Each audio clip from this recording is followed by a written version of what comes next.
Et bonjour tout le monde, et bonjour Manon. Bonjour, Ah ouais, j'ai eu peur de comment t'avoir ça va? perdu. Et toi? Est-ce Ah qu'on... bah, je t'avoue que je t'entends laguer beaucoup. Tu Ah, lagues pas mal, donc ça déconne un d'accord, peu. d'accord. Alors je te laisserai le temps de Non, répondre. non, tu ne m'as pas perdu, c'est juste que je t'ai un peu... En décalé, ok. ça va, alors je m'excuse par avance, je risque de beaucoup éternuer au cours du live, mais sinon, je suis prête. C'est super. Ce qu'on va faire, c'est peut-être te laisser te présenter un petit peu. Alors, moi, j'écris dans les genres de l'imaginaire. Donc, de la SF, du fantastique, mais je n'écris pas de fantasy. Ça m'arrive d'en lire, mais j'en écris pas parce que voilà, c'est pas ce qui m'intéresse le plus. Je dirais que ma spécialité, c'est tout ce qui est autour de la littérature gothique. C'est ce qui m'attire le plus et c'est que j'ai le plus écrit. Donc, mes deux premiers romans, Le Cloître des Vanités et Les Trames du Roncier, par exemple, ce sont des romans gothiques. Et maintenant, je m'aventure un peu donc dans la SF. Et dans le thriller pur et dur. Donc, je fais surtout du thriller historique parce que j'aime bien aussi l'aspect historique et il y a un aspect historique dans mes deux premiers romans. Donc là, par exemple, le prochain roman que je vais écrire sera un thriller purement historique, sans SFFF, mais je reste toujours dans des atmosphères qui restent proches du gothique.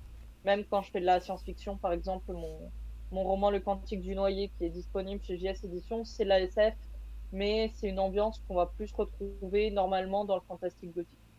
Voilà, donc c'est à peu près ce genre de livre que j'écris. J'essaie de toujours écrire dans des choses qui se passent dans la région où j'ai grandi, ou alors dans des régions que je trouve intéressantes. Donc moi, je suis originaire d'Occitanie. Euh, j'ai par exemple écrit des romans qui se passent dans la Montagne Noire. Je pense à L'étreint du Roncier ou vers l'Aude. Parce que je trouve ça super intéressant de faire la SFFF dans des cadres précis et qui sont pas euh, centrés sur les Parisiens ou dans des endroits un peu vagues ou carrément dans des décors à l'américaine comme certains peuvent le faire.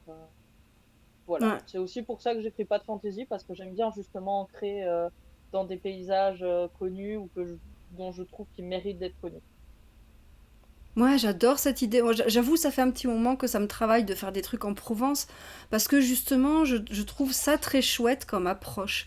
Et c'est super, parce que du coup, tu touches un petit peu à tout dans la littérature de genre, quoi. Tu t'intéresses à plein de trucs. Est-ce que du coup, c'est quelque chose qui t'oblige à chaque fois chercher un éditeur différent? Non, désolé encore Ne une meurs fois pas, pour ne les meurs pas, allergiques. s'il te plaît. Pas de mort en Je live. vais hésiter. Ah, tu vois, on est plus décalé, c'est formidable. Non, pas forcément. C'est plus quand je change de genre, effectivement, que là, je vais être embêtée. Après, tu vois, j'ai jamais eu d'éditeur qui m'a reproché d'écrire des trucs très centrés sur un endroit en particulier. Genre, mon prochain roman, il se passe, enfin, ma prochaine sortie, Notre-Dame de la Dormition, il se passe entièrement à Toulouse. L'éditeur m'a pas du tout fait de commentaires là-dessus, donc je pense que ça doit passer. Non, mais c'est plutôt le fait que tu changes de genre, tu vois, le fait que tu fasses de la fantasy, de la SF, enfin de la SF, Hmm. du thriller. D'un seul coup, tu vas vraiment changer de cadre, donc potentiellement, ton éditeur, il fait pas tout ça. Ouais, par exemple, là, j'ai réussi à recaser Les Trains du Roncier, donc mon deuxième roman, qui était sorti d'abord aux éditions Fin de Chimère, dans une maison dont je ne peux pas encore vous révéler le nom parce qu'ils me C'est l'ont trop un demandé. secret. Chut, Mais chut, secret. voilà. Mais je, je pense que certains de mes textes de science-fiction, ils auraient pu leur plaire par la plume, par le style, etc. Mais c'est une maison qui ne fait que du fantastique, Et oui, exclusivement du fantastique. Donc voilà, c'est un petit indice. Donc oui, là par exemple, je sais que c'est pas la peine de leur proposer. et oui, fatalement. Donc c'est vrai que ça demande le fait que t'aies des envies parfois qui correspondent pas à ta maison d'édition, ça t'oblige à chercher un autre éditeur. C'est pas forcément la solution la plus facile, quoi. Ouais, bah surtout qu'en plus, je me facilite pas forcément la tâche. Parce que, par exemple, là, un des derniers romans que j'ai écrit et que j'aimerais essayer de soumettre quand il aura été, quand il sera bêta-lu. Pardon, excusez-moi, je fais n'importe quoi avec la conjugaison. C'est un roman qui me tient à cœur parce que il est dans des ambiances que j'aime beaucoup. Il est très inspiré de ce qu'on appelle le rose pie, donc le style dont vient James Bond, OSS 117 et tout. Ouais. Et il a un côté très pulp, il se passe dans les années 70, dans un gouffre dans le Colorado. Alors, pour le coup, c'est une exception, hein, il se passe pas du tout dans ma région. Ouais, le Colorado, c'est pas Toulouse, hein. Il y en a un en Provence, hein, Celui-là, ceci dit. Il y en a un en Provence. ouais, le fameux, mais je sais que celui-là, je vais galérer pour le caser parce que il est très de niche. Et Oui. bah, j'avais un éditeur qui était intéressé, puis qui a fermé ses portes. Donc Ah ouais, c'est maintenant, dommage je me ça. retrouve avec le manuscrit sur les bras. Bon, bah, c'est pas grave. C'est ça l'aventure finalement, hein. C'est ça l'aventure. Ouais, je crois qu'on peut dire que écrire des livres et déjà écrire, écrire c'est une aventure. Mais alors écrire et chercher un éditeur, alors oui ça c'est une sacrée aventure. Ouais. Et du coup, Mais euh, quand, pardon oui t'allais dire mais non, non, non, je t'en prie, va. quand tu commences un projet, comment ça fonctionne? Est-ce que c'est impulsif, c'est-à-dire t'as une idée qui arrive comme ça et pouf, tu t'y mets? Ou t'as un stock en réserve? Ou comment ça se passe? Comment tu gères ça, les idées? Alors, ça va dépendre. Généralement, je prends une grande fierté dans le fait d'être hyper disciplinée dans l'écriture. Genre, je suis disciplinée dans rien dans le reste de ma vie, mais dans l'écriture, j'essaie de tout faire dans l'ordre. Je suis une énorme architecte. J'essaie de tout est compartimenté. Et généralement, mes idées, ouais, elles sont toutes marquées sur un fichier et je suis censée les écrire dans l'ordre, mes romans. Et des fois, je vais avoir une idée qui me fait tellement envie qu'elle va passer devant le reste. Par contre, je vais pas être du genre, tu vois, à écrire plusieurs romans en même temps ou quoi.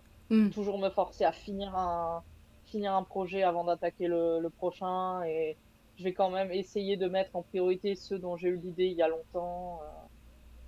Mais ouais, des fois, ça arrive que j'ai super envie d'en écrire un. Genre là, il y a pas longtemps, j'étais dans ma douche et le classique, j'ai eu une idée dans ma douche. Je pense que tu l'as peut-être vu passer sur Blue Sky. J'ai eu l'idée d'écrire un roman de SFFF sur une figure historique pas du tout connue que j'aime bien. Et c'est terrible parce que depuis que j'ai eu l'idée, ça me travaille Ah, là, énormément. Donc voilà.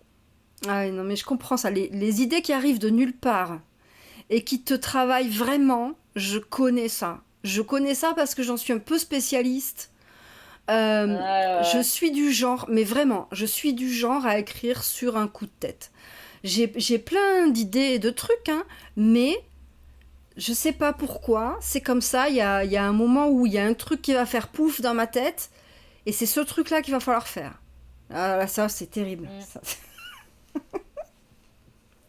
Mais du coup, Ouais, est-ce que ça arrive que dans tes vieilles idées, il y en ait que bah tu les regardes et puis tu te dis non, en fait, celle-là, j'ai plus envie. Est-ce que ça arrive? ouais, clairement. Du coup, des fois, je les enlève du fameux fichier. Et par contre, ce qui est marrant, c'est que tu vois, je pense que je les garde quand même dans un coin de ma tête parce que souvent, ça peut aider à compléter Hmm. d'autres romans. En fait, je pense que je fais beaucoup de recyclage. Genre, par exemple, tu vois, dans Le Cantique du Noé, donc roman de SF qui est sorti chez GS Éditions, il y a tout l'aspect SF me vient d'un space opéra que j'écrivais quand j'étais au lycée. Et alors, au lycée, j'avais pas encore l'humilité du métier, tu vois. Et j'étais persuadée que c'était un chef-d'œuvre. Le machin, il faisait 800 pages. Ouh là là. C'était n'importe quoi. C'était super mal écrit. Ah non, mais je peux être très vénère hein, quand j'écris. Généralement, je tape dans le pavé, moi. Et Waouh. c'était complètement nul, mais étonnamment, bah, j'ai réussi à en récupérer des bouts à recycler et à en faire quelque chose d'intéressant. Et c'est pas du tout le focus de l'histoire, mais c'est des petits éléments qui viennent d'anciens projets. C'est génial. Moi, je trouve ça génial de faire des trucs nuls. En vrai, je pense que c'est nécessaire. Je pense que c'est nécessaire parce que Je ça fait pense aussi. partie du process et en plus de ça, on apprend beaucoup. On apprend beaucoup d'avoir fait des trucs qui sont. Alors, nul, c'est exagéré, bien sûr, je pense, hein, de dire nul. Mais en tout cas, des trucs qui sont pas ouf. Des trucs pas ouf, Bah, c'est quand même vachement bien. Puis je trouve que tu te laisses vachement de liberté dans ces projets-là, quoi. en fait, je suis totalement d'accord avec ce que tu dis. Et ce qui est marrant, c'est que je suis une de ces personnes qui a commencé à écrire très, très, très, très tôt. J'ai commencé à écrire quand j'étais au CM2. Et, j'ai 26 ans, hein, pour vous donner un peu une idée. Et allez, jusqu'à ma fac, j'ai toujours écrit, j'ai jamais arrêté d'écrire. Mais jusqu'à ma fac, j'ai écrit que des trucs complètement débiles où j'étais persuadée que j'étais un génie et que les éditeurs, c'était des débiles parce qu'ils refusaient mes romans. Mes parents, ils étaient super patients, hein. Quand j'avais 11 ans, je leur demandais d'imprimer mes manuscrits et les envoyer, ils le faisaient. Je me rappelle, une fois, j'ai été refusée par Gallimard parce qu'évidemment, je leur ai envoyé un truc que j'ai écrit quand j'avais 10 ans qui faisait 350 pages et demie. Waouh, quand même. Et je me rappelle, j'étais trop énervée, donc j'avais fait un dessin. Et après, je l'avais gribouillé par-dessus en rouge et j'avais marqué comité de lecture de Gallimard. Genre, la meuf, on m'a fait une grande injustice. Hein, et j'y croyais trop pendant ces années-là. Et j'écris des trucs, mais incroyables. Tous les trucs que j'écris déjà quand j'étais plus jeune, c'était déjà, j'écris, comme je te disais, des pavés. Maintenant, j'écris des pavés de taille acceptable, on va dire, pour les éditeurs. Mais à l'époque, j'écrivais des machins, ça faisait 500-600 pages. Hein. Et mes 500-600 pages remplies de grand n'importe quoi. Hein. J'ai eu un de mes premiers romans, je l'ai gardé. Faut pas présenter ça à des yeux innocents. Hein, parce que c'était imaginatif, mais ça l'était trop. C'était. Et c'est marrant parce que les trucs que j'écris quand j'étais petite, j'avais pas les filtres pour me censurer. Et Ouais, du coup, je voulais trop être subversive et écrire tu sais, les trucs un peu choquants que je voyais dans les films et tout, sans les comprendre, bien évidemment, parce sûr, que et j'avais oui. 10-11 ans. Et du coup, le premier roman que j'ai gardé, bah, en fait, il est plein de scènes de sexe, de torture, de trucs comme ça et tout. Mais comme je les comprenais à l'époque. Et oui. Et par contre, je montre ça à personne d'autre. Hein. Ouais, bah, C'est- ouais, ouais. Mais quand je le relis, je me dis, ah ouais, quand même, j'avais besoin de passer par là pour écrire des trucs acceptables. Et des romans comme ça, j'en ai écrit mais une dizaine, je pense, 10 ou 11, jusqu'à commencer à faire des trucs à peu près crédibles. Mais comme tu dis, je pense que j'avais besoin de passer par là. C'est ça un peu qui fait la plume. Puis c'est aussi, je sais jamais comment elle s'appelle, cette fameuse courbe, mais tu sais, la Oui, courbe qui explique que la courbe d'apprentissage. plus tu es bon dans quelque chose, plus tu deviens humble. Oui. Et moi, pendant des années, j'étais dans le creux de je suis un génie, je ne comprends pas, c'est moi. Et donc, j'avais besoin d'apprendre encore le métier, je pense. Ouais, mais en même temps, tu vois, je trouve que c'est vachement bien non seulement que t'aies fait cette expérience, mais surtout que t'aies réussi à en retirer toute cette expérience, quoi, et à avoir maintenant tout ce recul qui te permet de regarder ce que t'as fait en le regardant avec un œil critique. Mais sans le renier, parce que voilà, quoi, ça fait partie de l'historique, de l'aventure, tu vois, de se dire, bah voilà, je suis partie de là, et voilà, moi aussi j'ai commencé par un truc très mauvais. Euh, L'idée était pas mauvaise en soi, mais je savais pas comment le développer, comment forcément passer d'une problématique à une autre. Il y a des tas de trucs qui sont pas expliqués, il y a des tas de trous, des tas de trucs qui Mm, manquent. mm. Mais du coup, quand je l'ai eu fini, j'avais vraiment ce sentiment que effectivement il y avait des tas de choses qui manquaient et qui fonctionnaient pas, et ça m'a vraiment beaucoup aidé. Ça m'a aidé de fou à comprendre justement comment faire certaines choses, pourquoi là t'as l'impression qu'il y a un truc qui manque ou quoi. Après, c'est dur d'avoir du recul sur soi-même, mais faire ce genre d'expérience, je trouve que c'est Et super pédagogique. c'est marrant ce que tu dis parce qu'il y a un truc que je conseille toujours. Alors, je suis mal placée pour donner des conseils d'écriture, hein. Je suis pas une grande autrice ni rien. Je suis pas pédagogue pour un sou. Mais je trouve personnellement que c'est le conseil que j'aurais aimé qu'on me donne étant enfant et je trouve que c'est ce qui marche bien. Tu parlais de finir quand même le projet. Et je pense que même si on fait un truc pas terrible, je pense que c'est très important de finir nos textes. Parce que plus tard, on aura quelque chose de fait sur lequel qu'on peut revisiter et voir les progrès qu'on a fait. Et je pense que si on finit pas si on finit pas les textes, t'as toujours une espèce de frustration et je pense que l'apprentissage marche moins bien. Alors, il y a une part de vrai, après, il faut y arriver, hein, parce que c'est pas forcément Oui, non, bien évident. sûr.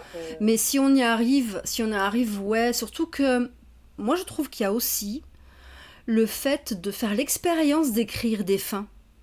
Parce que Mm, c'est pas toujours facile, parce que parfois on met plein de trucs dans l'histoire, et arrivé à la fin, on se dit mhm. ah ouais, ah j'ai tout ça là, ah ouais, ah bah il faut, voilà. Et, et en soi, c'est aussi une expérience à faire que de se retrouver dans la situation où on doit écrire la fin, on doit résoudre tout. Et c'est pas facile. Moi, je t'avoue que comme je suis une maniaque de l'architecture, alors en vrai, les étiquettes architecte, jardinier, ça marche pas pour tout le monde et j'aurais même tendance à penser que c'est pas super bien de mettre les gens dans les cases. Mais on va dire que je suis quand même si on prend la dichotomie, je suis une architecte pure et dure, 100% pur jus. Mm. Et je t'avoue que moi, je prévois tout, mais tout. J'ai vraiment un fichier compliqué avec tous les détails dedans. Waouh. Donc, tout ça, c'est des trucs que je prévois à l'avance. Par contre, la sensation d'écrire la fin, genre quand tu arrives aux dernières phrases, à des fois même, tu lâches la petite larme et tout. C'est la sensation d'écrire la fin, c'est toujours intéressant. Mais du coup, ça veut dire que tu as genre un gros fichier avec un synopsis ultra détaillé ou Ouais. tu fais une structure. Comment ça marche? Alors, ce que je fais, c'est que je fais une grosse structure avec absolument toute l'histoire. Euh, on va dire que là où je me donne de la liberté, c'est tu sais, sur les détails, bah, pendant que j'écris, sur le style, sur l'ambiance. Mais tous les twists, tous les éléments importants, les fusils de Tchekhov et tout ce que tu veux, c'est dans un ordre, c'est précis, c'est millimétré. Je suis, je suis très maniaque là-dessus. Et donc je fais chapitre par chapitre. Mhm. Et c'est très précis. Je supprime au fur et à mesure. Parce que ça, du coup, quand tu as fini le chapitre, je le supprime parce que ça donne un côté assez satisfaisant de voir que tu avances parce il te reste moins de matière Ouais, à ouais. supprimer au fur et à mesure. Donc voilà, c'est un peu comme ça que je fais. Et tu dévis jamais? Ça arrive, mais quand je dévie, bah, je réécris tout ce qu'il y a après pour être sûr de Ouais, jamais être d'accord. paumé. Ouais, tu recommences. Tu Ça, c'est- recommences ta Ouais, structure, quoi. c'est ça. Je recommence ce qu'il y a après, en tout cas. Ouais. Parce que ça m'arrive de dévier, je veux dire. Je pense que ça arrive à toutes les personnes qui écrivent, sinon ce serait triste, limite. Mais, mais ouais, je recommence tout après. Mais est-ce que ça t'arrive souvent? Ou vraiment, c'est un truc qui est rare, quoi. Le fait que tu dévis, c'est vraiment rare. Ça arrive souvent, mais après, c'est pas toujours des gros trucs. Il y a Hmm. que pour mon premier roman, Le Cloître des Vanités, qui recherche un éditeur, au cas où vous êtes un éditeur, si vous passez par là. Pour mon, pour mon premier roman, genre, j'ai un personnage qui devait vraiment mourir au premier chapitre pour être, tu sais, un peu l'exemple de on va voir tel danger dans le livre et c'est la première victime, donc on sait ce qui fonctionne. Mm. Et en fait, je me suis tellement attachée à ce personnage que je dis, bah non, ça va pas du tout être la victime, en fait, ça va être le deuxième protagoniste. Et du coup, j'ai changé toute l'histoire. Mais c'est pas plus mal, parce que l'histoire est beaucoup mieux comme ça. Mais et du coup, c'est limite le personnage principal, en fait. Mais je pense que j'ai bien fait, parce que l'histoire est vachement plus émouvante et plus logique comme ça, mais parce que je pense que l'inconscient, des fois aussi, il sait les trucs avant nous. Il sait par où on va passer avant nous, je pense. Ah ouais, non, mais ça, c'est, je trouve à la fois vachement chouette et super angoissant quand tu modifies un truc à ton histoire parce que t'avais tout prévu et tout, t'avais tout pensé, et d'un seul Mm. coup, tu vois, t'as ce chamboulement, et je pense il y a quand même un moment de doute où tu te dis, ouais, bon sang, est-ce que je vais arriver à quelque chose d'aussi satisfaisant que ce que j'avais avant, euh, dans le sens où, tu vois, tu sais pas, avec le changement que tu fais, si tu vas obtenir la fin que tu voulais. Parce que c'est un gros changement, Mm. tu vois. Donc Ouais, c'est pas évident moi, quand même. moi, ça me stresse moins, mais ce qui me terrifie, c'est les incohérences. Chaque fois que je Ouais. me fais bêta lire, je dis quand j'ai mes bêta lectrices maintenant habituelles qui connaissent le truc, mais mes bêta lecteurs, généralement, je leur dis tu critiques le style si tu veux, tu critiques machin chose, tu fais ce que tu veux, mais dis-moi s'il y a des incohérences. Ouais. Que c'est ma terreur absolue, ça, les incohérences. Vraiment, J'avoue que je je pense que ça comprends. pourrait me réveiller la nuit. Ouais. J'avoue, je comprends. Moi, c'est quelque chose que j'aimerais pas non plus qu'il y ait. Déjà parce qu'en tant que, tout simplement en tant que lectrice, hein, c'est quelque chose qui Mm. m'énerve trop. Mais tu vois, étrangement, enfin, non pas étrangement, je pense qu'au contraire, c'est super logique. Le truc que je supporte vraiment pas en tant que lectrice, c'est les passages qui servent à rien. Et du coup, je Mm. pense que c'est aussi pour ça que mes textes sont aussi épurés dans le sens euh, je vais droit au but, quoi. J'ai pas de fioritures et tout. J'ai des textes qui sont relativement courts parce que les passages où tu regardes l'herbe qui pousse, ça me rend dingo. Alors que moi, j'adore ça, j'adore en écrire, c'est ma passion. Ah, si j'essaie de faire des textes très character driven, tu sais, donc très Ouais. portés autour des personnages. Donc moi, c'est pas de souci. Bon, je suis fan de Victor Hugo aussi, qui passait des chapitres entiers à parler des égouts, donc on va pas être étonné. Mais ah non, non, moi, c'est une de mes passions, justement. J'aime bien développer les personnages. Au contraire, Ouais, mais ça, c'est pas des voir un peu passages qui leur servent à vie et rien. tout. C'est pas des passages qui servent à rien, tu vois. Un passage qui sert à développer un personnage, c'est un passage qui est utile. Parce que t'as besoin d'être en contact avec les personnages, tu vois. T'as besoin de les connaître et t'as besoin Mm. d'établir un lien avec eux. Mais tu vois, il y a vraiment des bouquins où j'ai ce souvenir extrêmement vivace d'avoir été extrêmement en colère parce que ce passage ne servait à rien, il ne développait pas le personnage et il ne faisait pas avancer l'intrigue. C'était nul et non avenu. Mm. C'était du Ouais, je vois zéro, ce que c'était du tu veux rien, dire. c'était de l'air, c'était des mots que tu avais mis sur une page juste pour faire des pages en plus. Et ça me rend mais ma boule. Je vois un peu ce que tu veux dire. Ça, c'est typiquement un truc qui me marque lors de certaines scènes de sexe dans les romans. Je suis pas spécialement trop une lectrice du type de roman où on pourra en retrouver trop régulièrement, même si ça m'arrive d'en écrire, mais on va dire dans une certaine littérature un peu fantasy, écrite par des hommes Ouais. d'un certain âge, tu vas avoir ouais, les scènes de sexe, toutes les 3 pages, qui servent généralement à rien à l'intrigue, avec moult descriptions De de nichon. fluides corporels. Et ouais, De nichon. là, je vois exactement ce que tu veux dire. Non, mais ouais, voilà. Bon, moi j'avais pas ça en tête, mais c'est pareil, effectivement. Mm. Tout ce qui est pas utile à l'histoire, en tant que lectrice, ça me. C'est des trucs vraiment. C'est-à-dire que même s'il y a personne dans la pièce, je vais me mettre à râler, à parler toute seule et vraiment à m'énerver. Et à passer les pages comme ça, tu vois, à dire bon, là, c'est bon, il se passe rien, allez, il se passe rien, il se passe rien. C'est affreux. Et du coup, en tant qu'autrice, je pense que c'est pas une surprise. Ces trucs, je vais les éviter comme la peste, quoi, parce que ça m'insupporte. Mais c'est vraiment un truc personnel. C'est comme, je sais pas, c'est comme si tu me présentais une salade de betterave. Je peux pas. Voilà.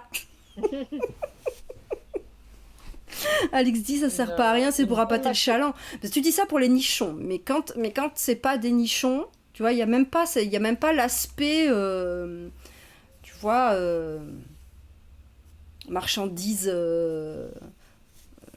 Voilà, non, je sais pas, voilà. Ah non, c'est terrible, c'est un truc à moi ça. Qu'est-ce que vous voulez? Mais je suis sûre qu'il y a un truc qui t'énerve aussi. Je suis sûre qu'il y a un truc que tu essaies d'éviter à tout prix. Ouais. Après, on va dire que généralement, je vais écrire. Je suis du type à écrire les histoires qui m'intéressent, donc j'ai pas trop de. Je pense que j'ai pas trop de mal à éviter ce qui m'énerverait. Mais Oui, mais que je. tu le fasses Si, sciemment ou pas, tu vois, il y a des trucs que tu fais pas parce que tu t'aimes pas ça. ouais, des trucs directement dans la rédaction. Ouais. Bah, si, il y a des tropes, par exemple, je déteste. Alors, j'écris pas de romance directement, mais j'écris toujours des. Dans mes histoires, il y a toujours une petite romance dedans, mais c'est jamais le point principal. Je déteste, genre, tu sais, le trope des gens qui communiquent mal juste pour Ah, un qu'il se passe un malentendu. truc avant le climax. Euh, ouais, ça me gaffe profondément. En fait, globalement, je vais bien aimer, mais ça, c'est personnel, hein, ça veut pas dire. Je vais préférer les histoires où bah, les couples sont sains et intéressants et c'est juste ce qui se passe autour qui fait qu'ils vont avoir des difficultés à rester en vie ou à vivre leur vie tranquillement Hmm, plutôt que juste présenter des trucs dysfonctionnels. C'est pas forcément ce qui va m'intéresser, quoi. hmm. Ouais, non, je comprends. Mais ouais, voilà. Mm. Je pense que ça fait partie du truc. S'il y a des tropes qu'on déteste aussi, effectivement, bah voilà, on va définitivement pas les écrire, quoi. C'est Mm. Ouais. Ouais, tu me verras pas écrire logique. des triangles amoureux, Bon, j'espère que ça déçoit personne dans le chat. hein. Non, non, non, je m'en fais pas trop. Mais en tout cas, du coup, ça veut dire que tu travailles tout le temps sur l'ordinateur. C'est ton moyen d'écriture. Ouais, ouais, je suis pas une autrice très esthétique, poétique qui écrit dans des jolis carnets. J'ai des jolis carnets, je les utilise pour faire des comptes rendus de réunions, Ah, bah écoute, tu les utilises. d'assomptions, des trucs comme ça. Donc c'est pas sexy du tout. Non, non, je fais tout sur ordi. Je suis un peu la mort du fun. Je Oh, vais pas faire des. faut pas dire ça. Alors, je vais pas faire des esthétiques ou des trucs comme ça tant que le roman il est pas fini. Vraiment, pour moi, vraiment, tant que j'ai pas fini le premier jet, je vais être pas fun avec ce que j'écris. Vraiment, pas la personne drôle du tout, quoi. Non, mais après, tu vois, moi je sais que j'ai déjà discuté avec des gens qui ont des passions pour les schémas ou les Hmm. statistiques, les tableurs. Ouais, alors ça, je le fais pas, mais j'ai une pote qui le fait, qui a des trucs encore plus organisés que moi. Et elle fait les schémas, elle fait les statistiques et tout, je trouve ça incroyable. Ah ouais, c'est fou. Moi je sais que j'aurais jamais la patience déjà, de toute façon. Je serais découragée. Je pense que je serais découragée en quoi? Allez, tu me donnes 10 minutes et c'est mort. J'y arriverai pas. Ah, j'ai une amie, c'est pas la même. Elle écrit avec un logiciel qui liste les personnages et tout. Elle peut mettre des petits résumés, chaque personnage, mettre une image et tout. Ça lui compte les mots, ça lui compte. Moi, j'écris sur OpenOffice. Mais c'est très J'y bien. vais, C'est je cherche. gratuit. C'est très très bien. Ouais, c'est très bien OpenOffice, c'est ce que je crois. Je suis architecte, mais architecte qui fait des petites maisons simples au bord de la route, quoi.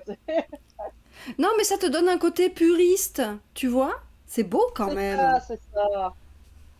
et du coup quand même, parce que il y a un truc qui me taraude, c'est que je me dis que après tous ces fichiers, tu dois quand même bien bien les ranger et tu les archives quelque part. Tu gardes tout. Non, non, je suis une personne fort cruelle. Une fois que j'ai le roman, je retravaille tout sur le premier jet et je supprime tout. C'est vrai? Ouais, Waouh, incroyable. je ne m'attache pas. Oh, Si, je vais garder mes fichiers de recherche historique pour bien vérifier que je dis pas de conneries. Mais une fois que le roman il est bien fini et qu'il est prêt à être envoyé aux éditeurs, ah ouais, là mais je toi, supprime. tu es adepte de Je ne la garde que terre le texte. brûlée. C'est ça, exactement. Incroyable. Tu fais place nette une En fois fait, que c'est j'ai une fini, quoi. organisation. Ouais, en fait, je suis pas architecte, je suis militaire dans la Ah façon dont ouais. j'écris. Ouais, c'est ça. Bah, mais parce que ça me satisfait aussi, tu vois, de supprimer les fichiers qui m'aident à la fin du truc, parce que ça veut dire que j'ai fini. Ouais, je peux comprendre. Il y a Alix qui se moque de ce que j'ai dit parce que je dis terre brûlée, mais c'est l'effet que ça me fait. C'est-à-dire qu'effectivement, j'ai vraiment cette sensation-là. C'est qu'une fois que c'est fini, le truc t'y fout le feu, quoi. Et Attila, c'est. Alix, Alix, je sais exactement ce que c'est de faire, et non, je ne vais pas la chanter, même si j'ai très envie. C'était une ref. Ouais, Restez à la fin du live, vous ouais, pouvez me sauf voir que. chanter les lacs du Ouais, Connemara. ouais. C'est pas malin. C'est pas malin parce que maintenant je l'ai en tête. Donc ça, c'est. Voilà. Euh, Pas malin. Mais ouais, ouais, je peux comprendre quand même la satisfaction. Parce qu'effectivement, c'est une sorte de rituel aussi. De se dire, voilà, c'est le truc que ouais, tu fais quand t'as fini. exactement. De toute manière, je suis très.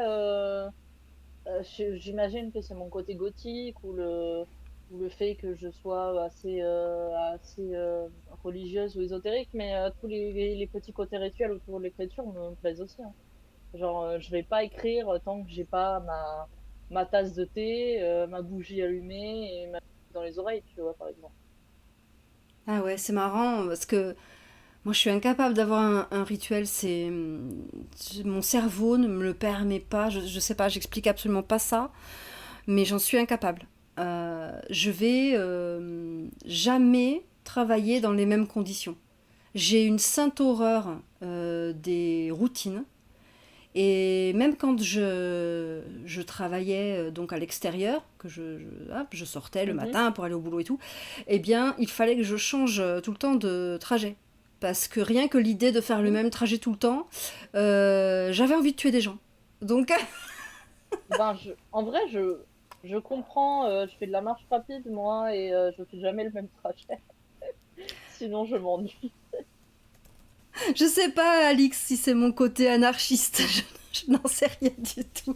Mais bon, oui, je sais, je suis un petit peu rebelle quand même. C'est vrai que je suis un petit peu rebelle, mais je sais pas, c'est cette idée que la routine, c'est chiant, ça. Je sais pas, non, ça me. L'idée d'avoir une routine me file des crises de panique, mais genre pour de vrai. Donc, Alors, c'est ça quoi. moi, ça va être un peu, tu vois, le contraire. C'est si j'ai omis un truc dans ma routine d'écriture, je vais partir du principe qu'il va se passer un truc. Oh, quelle horreur, mais quelle horreur! Je suis de- Ah ouais, ouais, ouais, là, je suis ce genre de personne. Ah, c'est presque de la superstition, attention! Ah, c'est complètement de la superstition. Est-ce que t'as des trucs qui te portent chance? Des trucs que t'as et que t'estimes qui te portent chance? Euh, pas spécifiquement dans l'écriture. Bah, sur mon bureau, donc j'ai un bureau avec des étagères comprises dans le meuble. J'ai j'ai c'est pas une icône, mais c'est un genre une petite image de la Vierge. J'ai une icône de Marie-Madeleine que j'ai achetée en Provence et j'ai une photo de Victor Hugo que j'ai acheté au Panthéon, enfin que mon père m'avait acheté au Panthéon quand on est allé au Panthéon. Et voilà, j'ai le petit cadre de Victor Hugo qui me regarde écrire. Oui, je suis une fan de Victor Hugo. Tu sais que c'est risqué ça, hein, Vous parce que pouvez vous Victor moquer. Hugo, Victor Hugo qui te regarde, Ouais, moi ça me ferait un petit peu flipper parce que je me dis ce type-là, je pense qu'il fait rien pour toi tant que t'as pas montré tes nichons, tu vois. Donc je sais pas. Il y a je, je, je sais qu'il y a des bails, honnêtement, je sais. Hein. Et j'ai ça depuis que je suis ado, donc. Mais bon, chacun ses kinks, c'est pas grave ça. Tu es majeur et vacciné, tu fais bien ce que tu veux. Qu'est-ce que c'est ton kink? J'ai Victor Hugo. Mais non, non, non, il y a des bails quand même, mais je l'ai depuis que je suis vraiment, je suis ado, donc je me suis habituée. Et j'ai des plantes qui meurent aussi autour de mon bureau parce que je ne suis pas très douée en jardinage. Mais Mais j'aime beaucoup les plantes. tu les gardes Donc, quand même. Victor Forever. ça dépend. J'ai réussi à faire survivre le terrarium. Donc Bravo. pour l'instant, alors c'est ma deuxième tentative. Le premier, il est mort parce qu'on avait oublié de le mettre à la lumière. Là, je mets tous mes espoirs sur mon terrarium. Il est à côté de moi quand j'écris. Tu sais quoi, il faut pas se décourager. Il faut pas se décourager parce que moi, je faisais tout crever jusqu'à il y a pas si longtemps. Hein, j'ai commencé à avoir la main un peu verte alors que j'avais bien 25 ans passés. Donc voilà, tu vois, il faut pas se décourager, il faut pas perdre espoir. Ça peut arriver à n'importe quel moment de la vie. Donc bon, voilà. Bon, de toute manière, je suis assez têtue, donc même s'il meurt, je referai un autre Ouais, voilà. terrarium. Tu l'auras à l'usure, hein, tu sais, tu l'auras. Ouais, c'est ça. C'est Ou comme... alors je mettrais juste des fausses plantes dedans. Voilà. Non, quelle Mais, horreur. mais je crois que l'écriture, c'est un truc de personne têtue aussi, hein. Parce qu'il faut quand même Oui, clairement. vachement insister. Clairement, parce que je pense que personne n'écrit un truc trop bien à sa première tentative. Bah, Donc, sauf toi quand t'avais si 10 c'est ans pas quand une même, personne. on peut le dire. Quand t'avais 10 ans, c'était, voilà, premier jet, Bah, parfait. mais oui, mais absolument, j'étais un génie. Voilà. Mais ce qui est marrant, bah tiens, pour en revenir à ça, c'est que bah, j'ai commencé à être publié et à écrire des romans que je considère bons que quand je me suis fait bêta-lire par des gens qui n'étaient pas mon père. Parce que forcément, mon père, il n'osait pas me dire que les trucs étaient nuls. Hein. Il se tapait tous mes romans, mon père. C'est Et beau. priez pour lui, hein, parce que ça... Ah, le pauvre homme, il a dû en lire des trucs perturbants, je pense. Et en fait, quand j'ai compris qu'il fallait se faire métallir par des gens qui n'auraient pas peur de me dire les yeux en face que ça c'est pas bien et ça c'est bien, et que j'ai eu l'humilité de me faire métallir, bah, c'était là que j'ai commencé à m'améliorer.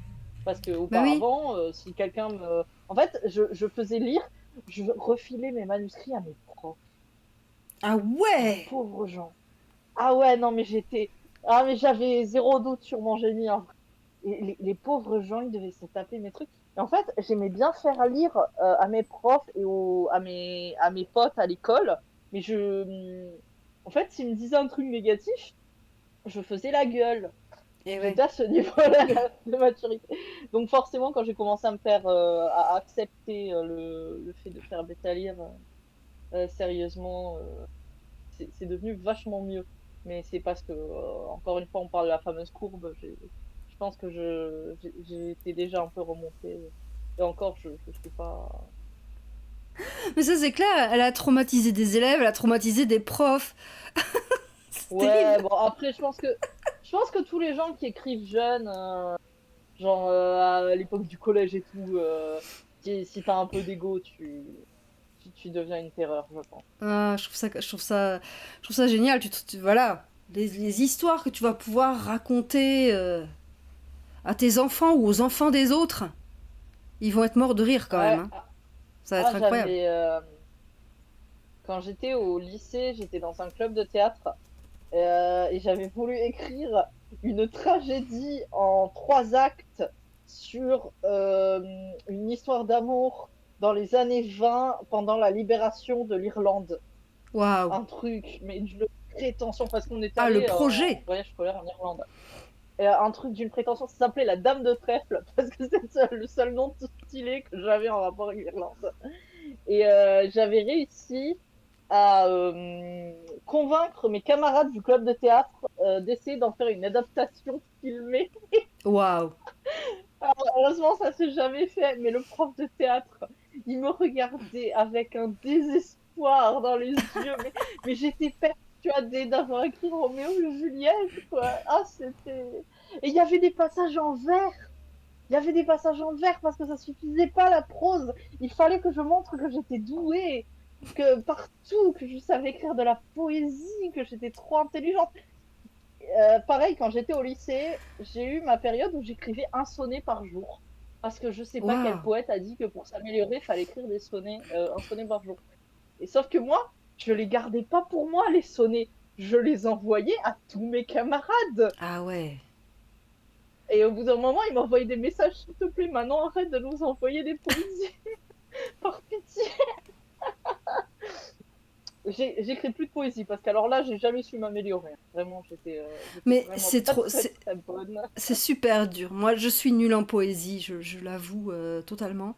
Je suis très mauvaise à ça, hein. Je trouve que c'est un exercice extrêmement ardu, précis, Mm. qui demande non seulement de la sensibilité, mais une très grande culture et une grande maîtrise de la structure. Et ça Mm. demande de savoir ce que tu veux faire avec ton texte. Donc je pense qu'il faut aussi avoir énormément de recul, ce que je n'ai pas. Ouais, non, non, la poésie, effectivement, comme tu dis, c'est extrêmement compliqué. Donc j'ai beaucoup Encore beaucoup une fois, oui, d'admiration j'ai fait. pour les gens qui en écrivent. Ouais, Voilà. moi aussi.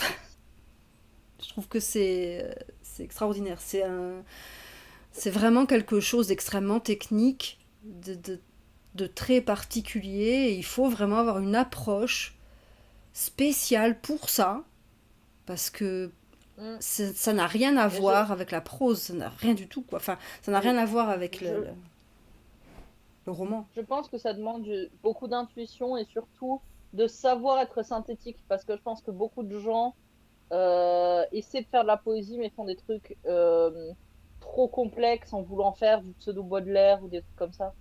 Mais Et tu ça vois, je donne sais vite pas, des parce trucs qui deviennent que très très lourds. tu vois, moi je suis vachement synthétique et pour autant, je suis pas poète. Je suis poète, mais je suis pas Mm. poète. Donc là, si tu veux, il faut plus que ça. Je te dis, il faut du recul, il faut avoir conscience du message que tu veux faire passer. Il faut maîtriser la structure du poème, savoir comment tu vas du point A au point B avec Mm. cette technique, ce langage qu'est la poésie. C'est un monde à part, quoi. C'est vraiment un monde à part. Il faut être équipé d'un cerveau que j'ai pas, clairement. Mm. Non, oui, clairement, comme tu dis, je n'ai que de l'admiration pour les gens qui font ça. Mais du coup, je trouve ça.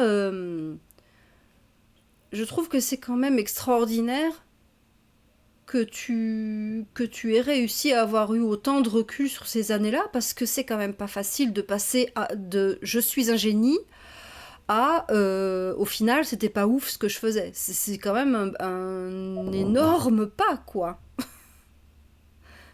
Ouais, bah après, je pense que c'est parce que j'avais aussi, j'ai toujours voulu être écrire. Je me rappelle, anecdote incroyable, hein, si vous voulez mon origine story, c'est maintenant. Je me rappelle, j'ai décidé ça un jour en CM2, après l'aide aux devoirs, c'est précis, hein, je me rappelle. J'ai décidé, je vais être écrivain. J'ai toujours voulu faire ça. Et je suis rentrée chez moi et j'ai dit à mon père, je vais être écrivain. Et mon père, le premier truc qu'il m'a dit, c'est Manon, les mémoires d'un âne, ça a été écrit. Voilà, ça je m'en rappelle bien. Les mémoires d'un âne, donc c'est un roman de la comtesse de Ségur. Oui, tout à fait. Je m'appelle Manon Ségur. C'est pas la même famille, hein. Mais c'est bien mon nom, c'est pas un pseudonyme. Et donc ça m'a marqué et ça m'a tellement gavé qu'il me fasse. C'était une petite blague, c'était pas pour être méchant. Ça m'a tellement gavé qu'il fasse ça comme blague que par, j'allais dire tétuisme, pas du tout. Euh, que juste en me braquant, j'ai commencé à écrire et pour été tellement obstinée à faire quelque chose d'intéressant que j'ai quand même eu pas une éthique, mais envie de faire quelque chose. Et quand tu as quand même l'envie de faire un truc bien qui passe au-dessus de l'ego, je pense que c'est là que tu acceptes de travailler correctement et de te remettre en question. Enfin, j'imagine, j'espère. C'est pas facile de se remettre en question. C'est pas du tout, Mm. c'est pas facile du tout. Et parfois, ça se fait dans la douleur aussi, parce que justement, t'es tellement pas ouvert à ça que quand ça se fait, voilà, c'est comme prendre un mur de face, quoi. Donc, si tu veux, autant que ça arrive euh, le moins dans la douleur possible. Parce que, Ah waouh! bah tu sais, les premières fois, je me suis fait bétalir, même si ça m'a considérablement aidé. Je pense qu'un des premiers avis que j'ai reçu, et parce que le gars aussi avait une façon de bétalir peut-être un peu franche, je me suis dit, bah, ouais, je l'ai un peu pris comme un mur, Ouais. parce que bah, il relevait plein de trucs positifs, mais les trucs négatifs qu'il relevait, bah, ça me brisait le cœur. J'étais, ah, je suis nul, je vais aller vivre au fin fond de l'Ardèche, élever des chèvres et on ne plus jamais parler de moi. Mais après, bah, j'ai appris aussi à comparer les avis et tout. Mais c'est vrai que quand j'ai commencé à vouloir faire ça sérieusement et me remettre en question, oui, c'est vrai que ça fait toujours un peu mal. Après, moi, je pars du principe qu'il le faut quand même un peu. Hmm. Mais, mais Parce voilà, qu'après, surtout, ouais, parce qu'après, c'est excuse-moi. pas le tout, c'est pas le tout tu vois, d'avoir quelqu'un qui te critique. C'est que il faut savoir comment s'améliorer, ce qui est pas du tout simple. C'est qu'on te dit ouais, ça c'est pas ouf. Bon bah d'accord, ok, très bien, mais alors comment je le rends ouf le truc? Qu'est-ce que je Bah, fais? Et ça, c'est pas facile. C'est-à-dire que normalement, le bêta lecteur, il est censé non seulement te dire, bon, bah ça, voilà, pas ouf, mais il est censé potentiellement, tu vois, te proposer des idées pour. Voilà. Sinon, tu restes coincé dans le truc qui marche pas. C'est pas facile non plus. moi, je pars de ce principe parce que ça a bien marché pour moi et après, à voir ce que les autres personnes en pensent. Mais je pars du principe que pour une bêta lecture soit bien. Alors, en partant du principe qu'on ne fait pas appel à un bêta lecteur pro. Le bêta lecteur pro, bah, comme on le fait, il va faire le plus gros du job, il va donner plein de pistes et tout. On va dire, si vraiment on fait la bêta lecture, on s'entraide entre auteurs, je trouve que c'est pas mal d'en avoir minimum 3 parce que pour moi, c'est le nombre de bêta lecture à partir duquel on peut comparer Mhm. efficacement en fait ce qui a été dit. Ouais. Et ça, c'est un truc qui est très utile, surtout pour les gens qui n'ont pas confiance en eux et qui vont paniquer quand ils vont recevoir des bêta lectures. Il faut pas tout de suite se dire que tel élément négatif est, est rédhibitoire parce que si 2, 3, 4 autres bêta lecteurs le relèvent pas, bah, c'est peut-être juste que ça vient de la sensibilité de ce bêta lecteur-là. Et je pense qu'en fait, pouvoir comparer et bosser sur les trucs qui sont revenus plusieurs fois, c'est là que ça va vraiment améliorer. Que par exemple, pour te donner une idée sur la bêta lecture de Notre-Dame de la Dormition, donc celui qui devrait sortir en fin d'année, j'ai un personnage, bah, j'ai une bêta lectrice que j'aime beaucoup et avec qui j'ai déjà travaillé. Elle a pas compris l'épilogue. Mais vraiment, elle a pas compris l'épilogue. Ah oui, ça arrive. Elle m'a mis, j'ai pas compris, j'ai pas compris. Sauf que l'épilogue, c'est pas de ce roman, il est pas énigmatique, il se passe rien de mystérieux dedans. C'est personnage A retrouve personnage B. Il n'y a pas de, je donne leur nom, il n'y a pas de mystère, il y a pas de. Mais je pense que ce jour-là, cette personne, elle est crevée, qu'elle a dû lire d'autres trucs et s'en mêler un peu. Et du coup, bah, elle a pas compris l'épilogue. Bah, j'ai demandé à mes autres bêta lecteurs s'ils l'avaient compris. Ils l'avaient tous très bien compris et j'en ai pas fait une difficulté. Par contre, quand il y a des bêta lecteurs, qu'il y en a deux, trois qui me disent bah ça, tel élément, ça nous paraît pas logique. Là, je l'ai retravaillé et je trouve que ça m'a donné des bonnes pistes. Ouais, voilà, c'est ce que j'essaie de faire généralement. Moi. Ouais, ouais, ouais. Mais c'est effectivement un bon conseil. C'est-à-dire que c'est pas facile au début quand on n'a pas l'expérience, mais c'est pas parce qu'une personne va te dire un truc que forcément il faut tout changer, quoi. Il faut effectivement plusieurs avis parce que bah tu sais pas, surtout quand tu connais pas forcément bien les gens, hein, mais Mm. en tant que lecteur, on a tous des trucs qu'on va bien aimer ou pas aimer. Et c'est bien de faire une moyenne. Parce que, effectivement, une personne peut se braquer sur un truc ou pas aimer un passage alors que ça va très bien passer pour les autres. Ouais, clairement. Et après, tu peux aussi travailler avec un bêta lecteur que tu connais super bien parce que voilà, vous êtes vraiment sur la même longueur d'onde et tout, et tu sais que tu peux vraiment te fier à 100% à ses retours. Voilà, Ouais, ça dépend aussi, quoi. bah moi typiquement, donc au début quand je cherchais des bêta lecteurs, je vois dans le chat que Alix en cherche. Moi, ce que j'avais fait pour faire des retours des échanges de bêta lecture, c'est j'étais allée sur le forum des jeunes écrivains. C'est un super endroit pour en trouver des bêta lecteurs, et j'avais fait ce qu'on appelle donc des échanges de bêta lecture. Donc c'est beaucoup plus facile de trouver des bêta lecteurs si toi tu fais de la bêta lecture aussi pour. Et, bah, j'ai rencontré là donc des bêta lecteurs avec qui ça s'est très bien passé, d'autres avec qui c'est pas que ça s'est mal passé, c'est juste que on n'avait clairement pas les mêmes goûts, la même façon de travailler.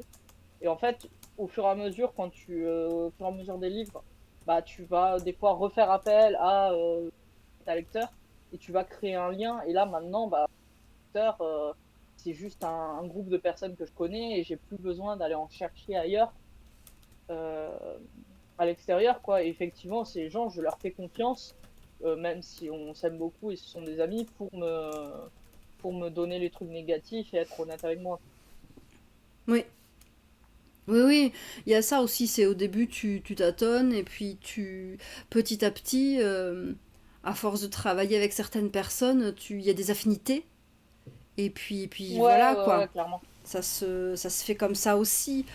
Moi, j'ai fait ça aussi, quoi. J'ai rencontré des gens un peu au hasard, des réseaux sociaux. Moi, ça a plus été les réseaux sociaux parce que Ouais.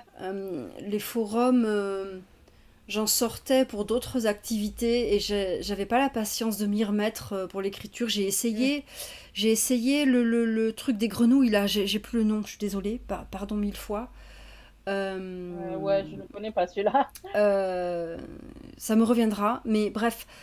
Et je j'ai pas réussi à avoir l'assiduité nécessaire pour mettre à jour le projet, pour ceci, pour cela. C'était trop lourd à gérer pour moi. Euh, alors qu'à côté de ça, ben, j'ai fait des rencontres via, encore une fois, Twitter. Euh, et, et puis, voilà quoi. On rencontre des gens, on parle de ses Mm. projets, on partage des trucs, on demande des conseils, et puis on finit par s'échanger des textes et machin, et voilà.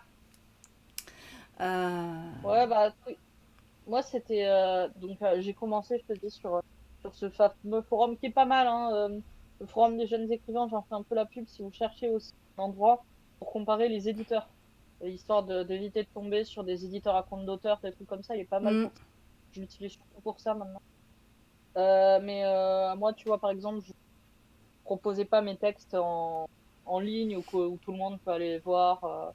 Mais j'utilisais bien ça, par contre, pour chercher des bêta lecteurs. Et par contre, je pense que ce que j'utilise le plus maintenant, c'est Instagram. Parce que c'est vraiment le réseau où j'ai la plupart de mes bêta lectrices et mes quelques rares bêta lecteurs hommes. Ouais, sur Instagram, je m'en tire assez bien pour avoir des relations intéressantes et des retours intéressants. Twitter, j'avais une énorme commune dessus. J'avais des super interactions sur Twitter, mais malheureusement, Twitter, je l'ai laissé, de mon côté en tout cas, je l'ai laissé doucement mourir. Là, je n'utilise plus que Blue Sky. Bah, de toute façon, Twitter, quand j'y vais, je te dirais que c'est mort, quoi. Il y a plus, il y a plus personne, ou en tout cas, c'est Ouais, non, l'impression que j'ai. C'est l'impression que ça ah, me donne, donc. mais en fait, l'algorithme a vraiment été cassé par Elon Musk. Le seul truc que je regrette d'avoir quitté Twitter, c'était que je suivais le compte Twitter de Michael Caine. En ce moment, Oh. j'ai une hyper fixation sur Michael Caine. Est-ce que ça vous intéresse? Et c'est Mais très marrant grave, parce il que est trop bien. Je bah, survalide Michael Caine, j'adore. ah, super, bravo. Je savais que je parlais avec quelqu'un de bien. Et ce qui est marrant, c'est que la plupart des stars, ils ont des CM qui tiennent leur compte sur les réseaux sociaux. Michael Caine, c'est pas un CM, hein. C'est vraiment un vieux monsieur de 92 ans qui sait pas quoi faire sur Twitter.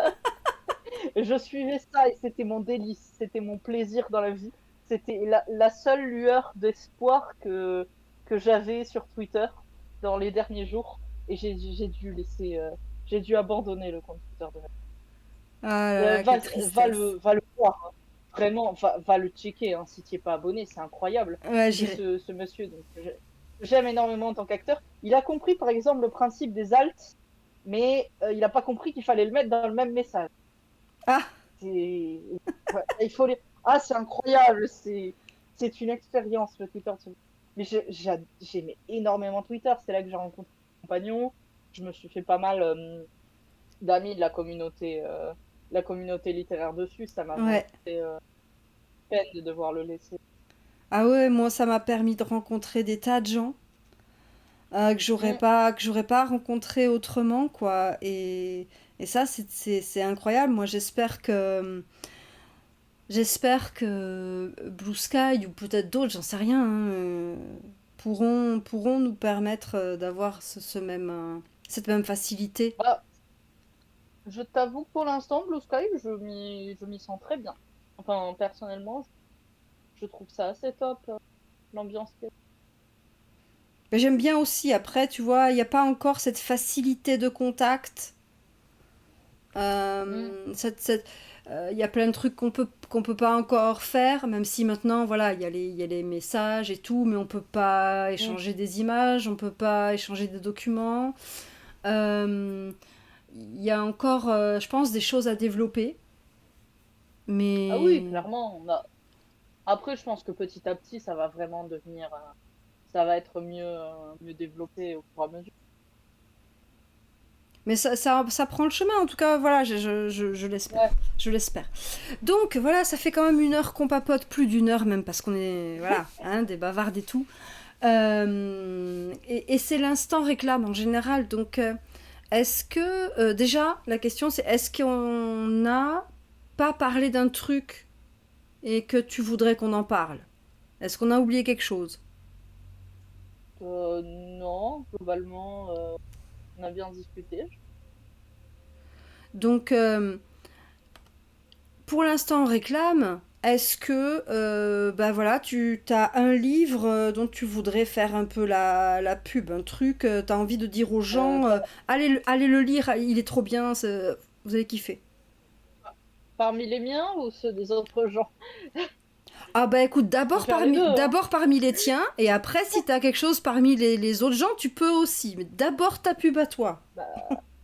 Bah, écoutez, donc moi, comme j'ai perdu ma première maison d'édition, là, mon deuxième roman doit être édité, Les Trames du Ronce, devrait être réédité courant septembre, sortir en avant-première à Étrange Grande.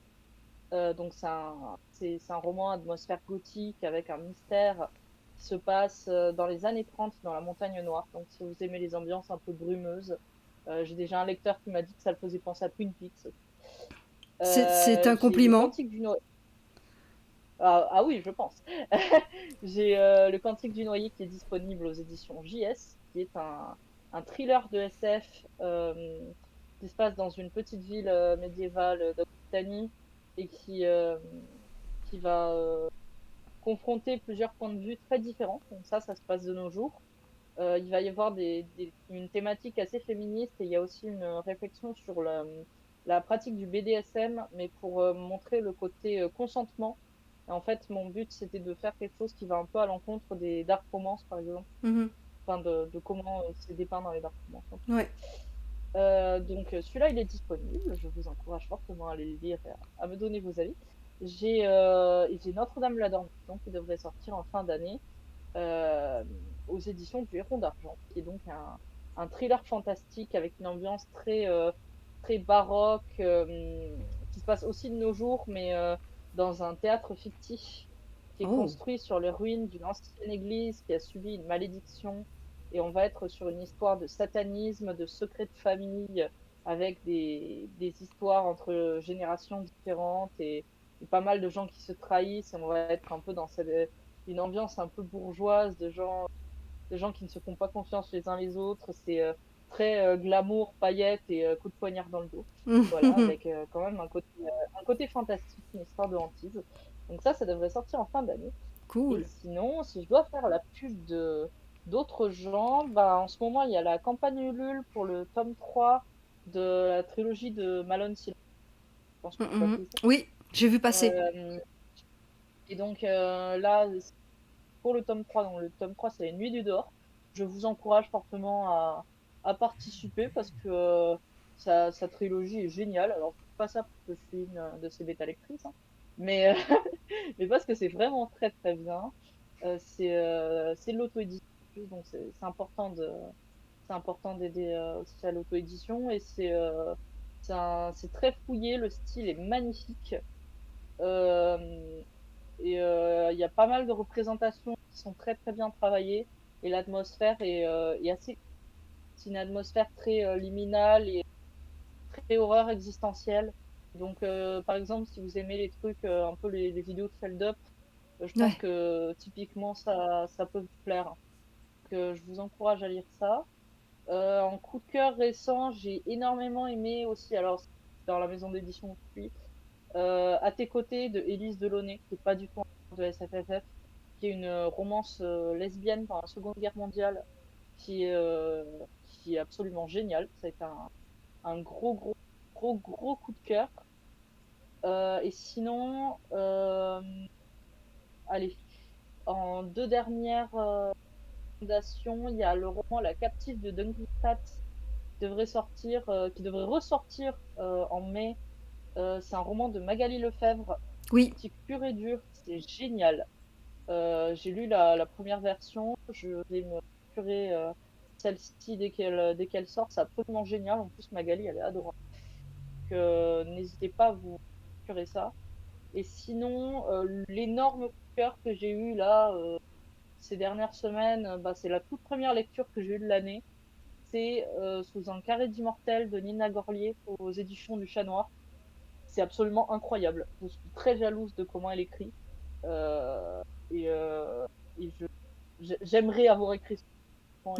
Enfin, c'est Je, une co- novella plus qu'un je roman. comprends. Donc, je vous le conseille à 100%. C'est pareil, c'est du gothique pur et dur. C'est trop bien. C'est magnifiquement. Eh ben écoute, je pense qu'on a pris note de tout ça. Merci pour toutes les recos. Euh, oui, Alix, on les embrasse tous. On les embrasse tous et toutes. Et puis on leur adresse nos félicitations aussi parce que voilà, vraisemblablement ils ont écrit des trucs trop bien, donc quand même, il faut que ce soit dit. Je remercie énormément Manon d'être venue, d'avoir accepté de Ah, répondre à toutes mes questions et de m'avoir raconté toute son enfance.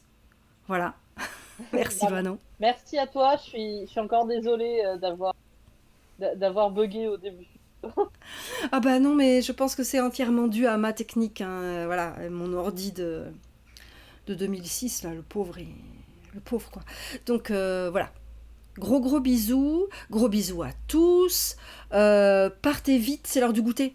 Vite, Ouais, allez vite bon goûter, manger. bon goûter. C'est l'heure des tartines. Je vous fais de gros bisous. Bon goûter. Bonne fin de journée.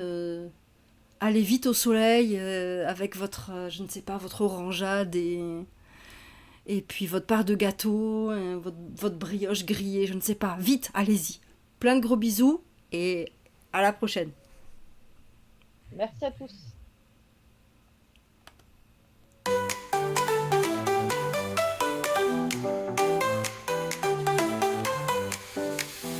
On espère que c'était bien, n'hésitez pas à revenir, sans vous on s'ennuie à mourir. Rendez-vous tout bientôt pour tout savoir de l'écriture et limiter avant un tuto pour pouvoir finir l'aventure. On se revoit dans pas